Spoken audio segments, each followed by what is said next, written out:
Hey everyone, welcome to another episode of the B-Rad podcast. My name is Brad Taves, and today is episode number 6, and today's talk is called No Sex for Lent. Yep, you heard it right, no sex for Lent, and that is where we're starting, and that's where we're ending, and it should be fun, and I hope to be a little vulnerable with you, as well as dive into something that can be helpful for all of us. So right now, as I'm recording this, it's at the end of February, and we are about 2 weeks into Lent. And if you don't know what that is, or if you need a refresher, Lent is the 40 days leading up to Easter and the remembrance of the life of Christ and his death. And Lent is this time where we will abstain from something, we will stop a certain thing that we enjoy as a means to recalibrate and to remember and to sit in a place of not getting what we want. And this has happened for probably thousands of years, or however long this tradition has been going on for. And so for me personally, I've made the decision, and in fact, this isn't even Donna's decision, but it's my own decision to say, listen, I want to refrain from sex in our marriage because I want to go into something that is deeper. There a deeper desire, a deeper awareness of a healthy marriage, a healthy connection with each other. And then so far, so good. I haven't broken my Lent. But Lent can take other forms. It can be chocolate and coffee. It could be things that we really love in life. And they're not necessarily bad. In fact, they're really good. And in the right quantities or in the right framework and the right relationships, they can be super helpful to us. But to abstain from them for a while gives us an opportunity to explore different dimensions that we haven't for a while. Maybe we did a while back, but we need to recapture something. So to start off here, I'll reference a few people. The first one is Rob Bell, which is a huge fan of mine, or I'm a huge fan of his, I should say. And this one book I'm reading right now is called Sex God, and the subtitle is Exploring the Endless Connections Between Sexuality and Spirituality. And in the very first chapter of the book, in the introduction, he says that this is really about that. And I think it's such a profound statement because if we talk about this thing, it's really about that thing. And in this situation, sex, or the lack of sex, is really about that, which is desire. So sex is really about desire. Something that I did a couple of years ago that I can draw from is I did a 30-day juice feast. And the reason why I did this is because I wanted to hit the reset button in my health, and I knew that I could feel a lot better than I was. And so I needed to take some sort of extreme step of action. And so what I did for 30 days is I just juiced vegetables and fruit. I didn't eat anything for that full 30 days. And what was amazing is not only did I reset my body in a physical sense and have really developed a new normal for me, I also reorientated myself around my relationship with food. I really had no idea that I had a sense of entitlement to what I was eating and how much emotions were wrapped up in my eating patterns and my history. And it was amazing. And the only way that I came to that new place of awareness was to remove food. And that's ridiculous. You think, well, you can't survive without eating. I was still given nutrition through all the juice I was eating, but it really was an amazing way for me to break this pattern and interrupt a loop in my life that gave me new eyes to see. And this can be really helpful. Sometimes we need to take extreme measures. Sometimes we need to not have sex for 40 days in order to understand maybe what's happening at a deeper level in a relationship. Or maybe we need to let go of a certain food or a certain behavior or a certain action that will break something in our pattern, our normal way of being and our activities, and it'll jar us. And we start, and it can be very uncomfortable, right, to do something that's new, but it gives us this opportunity to have this statement and this mantra of this ends now. This will no longer keep going forward. And if I introduce this thing back in, which it's good to reintroduce food and sex and chocolate and coffee and maybe other things, by me saying this ends now, it gives me an opportunity to invite a new thing, like a new awareness, a new activity or a new behavior that can be really helpful to us. So I want to maybe create, first of all, a distinction between, first of all, one, we can break a behavior an action, we can either eliminate something, or in some cases we introduce a certain behavior, such as taking care of our body better, managing our finances with our tracking or bookkeeping. So we can either eliminate or introduce behaviors. However, we can never break the internal flow of desire. Okay, so if you desire something in your life, and it could be in the form of shopping or food or making money or being entertained or being close with someone, that desire that you have is strong, it's palatable, it's what makes us human. That part of us can never be broken. We can break behavior and the outward action of the internal desire, but that internal desire, it is amazing. We celebrate that, because if we were to try to kill off the desire, in essence, this phrase, we would be having suicide of the soul. We would be killing ourselves if we were to say, you know what, I need to, in order for me to change this behavior, I need to kill the desire. That's the wrong way to look at it. We need to say, this desire that we have, it's leading me to something that's unhealthy, but the desire itself, oh my goodness, that's golden. That's what makes our world keep going. That's what makes us want and to better this environment that we're in. Another way to describe it is that desire is the deep voice of your heart. It's the deep language. It's the cry. It's the calling out of our deepest heart's desire. It comes from our heart. It comes from the deepest part of us. So we know that desire can lead towards dysfunction. We know that desire can have a very unhealthy destination, and it can be dysfunctional to actually get what you want, right? You desire to have certain things, material possessions, have certain relationships, have power over someone, have authority, have a rank, have recognition, but it can also be very destructive. And there's no shortage of examples that we can draw from, either in our own lives or in looking at the lives of other people, where this gets played out, and the desire leads us into very unhealthy places. There's an author by the name of John Eldredge, who is an amazing author, has written some great books, and the one book called The Journey of Desire, I read it about a year ago. It's been super helpful for me, and I want to pull out this dilemma of desire. And how do we get out of the dilemma of desire? Because the dilemma is basically saying that we want something, but maybe the thing that we want isn't all that great, but we can't kill off desire. We need to embrace it and live in the reality and truth that desire is a beautiful thing. So what do we do with that? How do we navigate this dilemma? Well, first of all, one of those ways is not distraction. Let's talk about the ways maybe not to solve the dilemma. Distraction. And he quotes Pascal, and I want to read this to you. So, the way to render a man happy is to engage him with an object that will make him forget his private troubles. So that is one way that we could try to solve this. Say, well, this desire that you have, it's leading you to something that's not all that great. So let's go over to this other thing instead, because you're going to want something. So let's just distract yourself and go after this other thing. It's a distraction. It's not what you really want, but it'll maybe suffice, because you want something. You got to fill that gap somewhere. So we get distracted. This can lead into addiction. And sometimes when we hear that word addiction, we automatically think of the big ones, like alcohol and pornography and smoking and overeating. But there's also other addictions to work, which can be seen as really good. It could be addiction to exercise, which again has this appearance of health, but it can be damaging to someone because they are just so preoccupied with every ounce of body fat that they have, or they're addicted to the pleasure of shopping, right? There's different forms of addiction. So that later on in this book from John Eldredge, he gives reference to Gerald May, and he says this about addiction. Addiction exists whenever people are internally compelled to give energy to things that are not their true selves.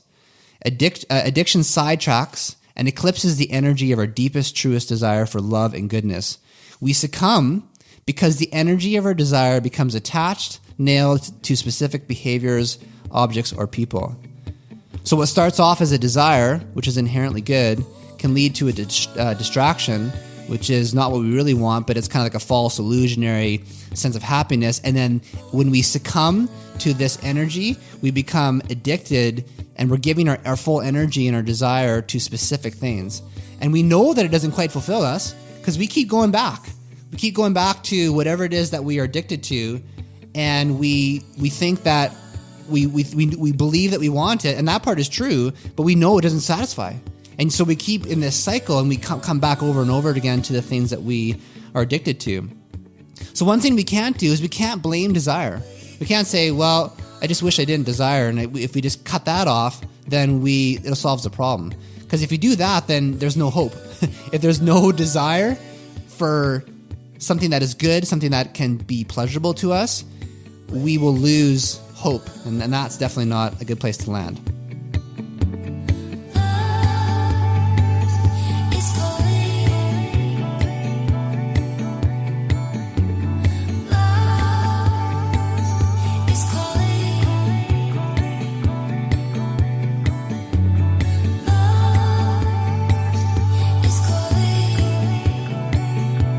Another person that has shed some great light on this for me is a man by the name of Pete Rollins.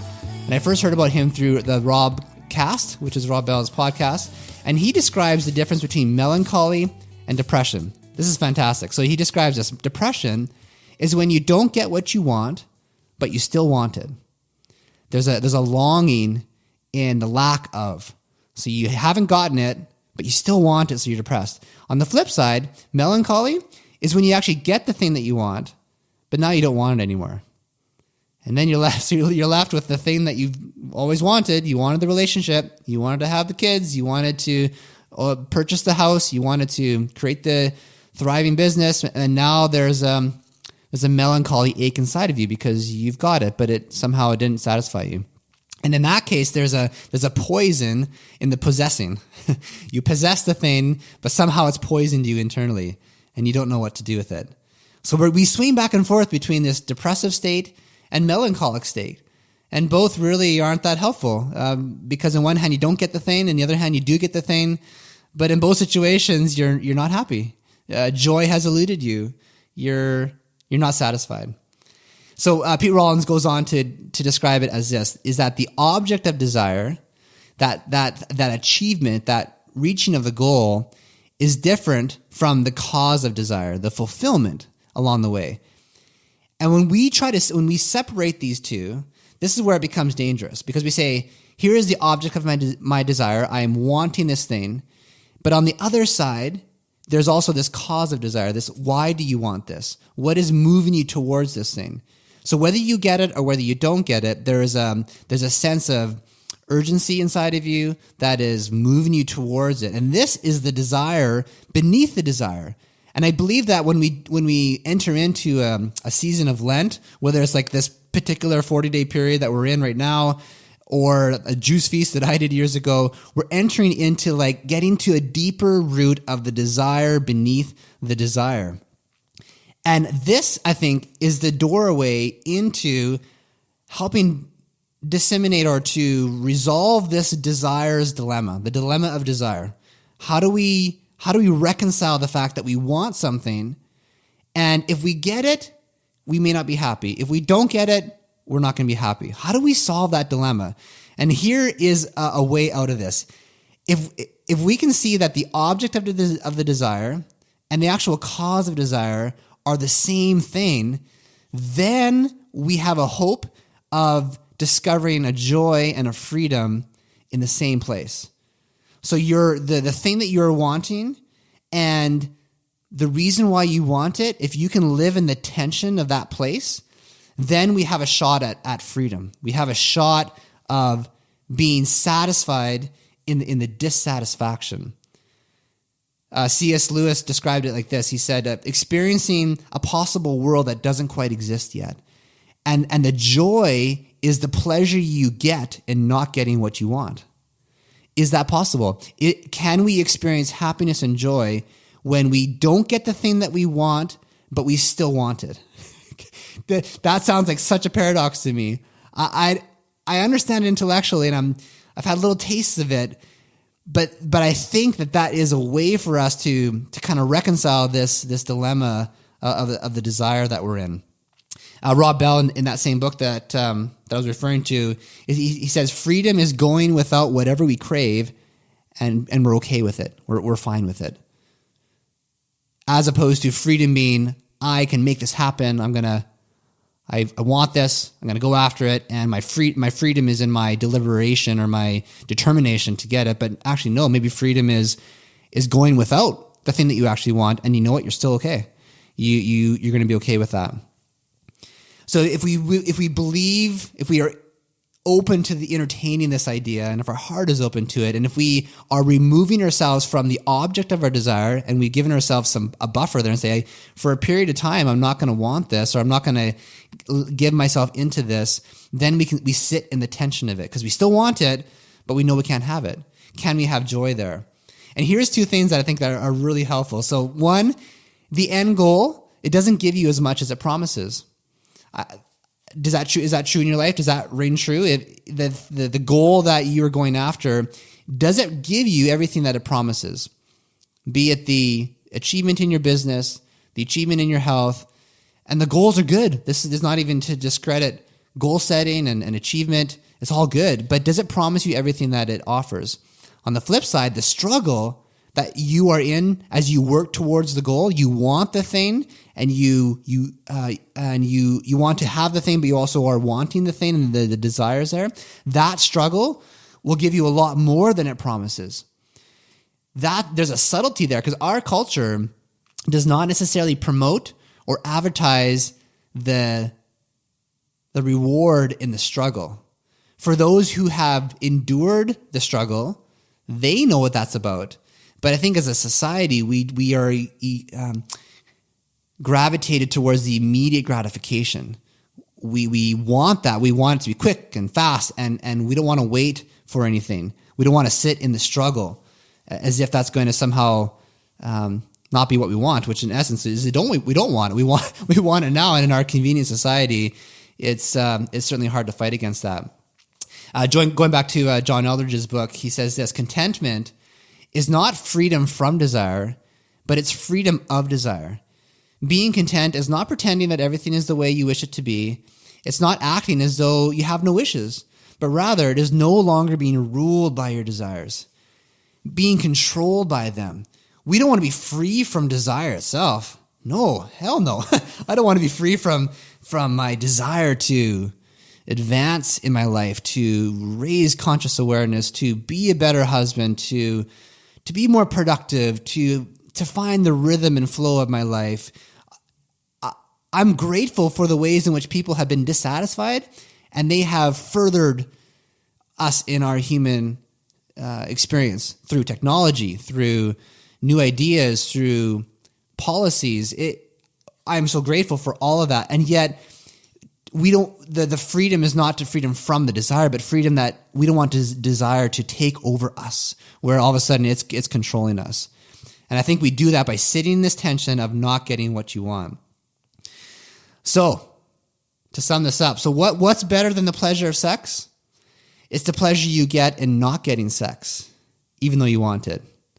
So I might have to post this up somewhere in my house where I can see this every day as I'm in this no sex for Lent. So what's better than that? Well, it's in not getting it, but even though I still want it.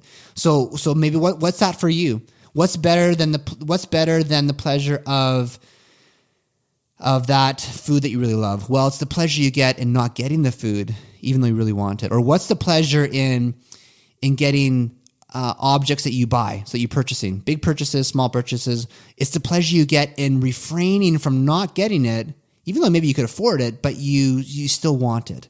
It's like it's sitting in the struggle, right? It's like it's the orgasm or the obstacle, right? In my case, which one am I going to choose? Another way to phrase this would be, if you have an itch, it's not scratching it. If you have the desire for it, what if you refrain from it?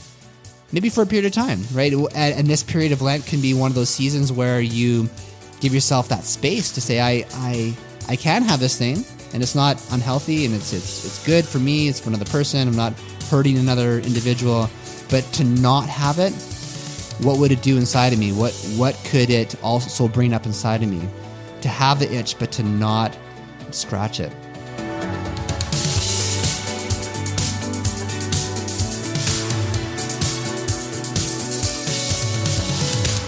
Thanks for your time and listening to this podcast. If you want to further the conversation with me, I'd love to connect with you. You can reach me on Instagram, Facebook, as well as my own personal site, which is bradtoews.com, so bradtoews.com, and shoot me a message and we can connect there. Have a great week. Much love. Bye-bye.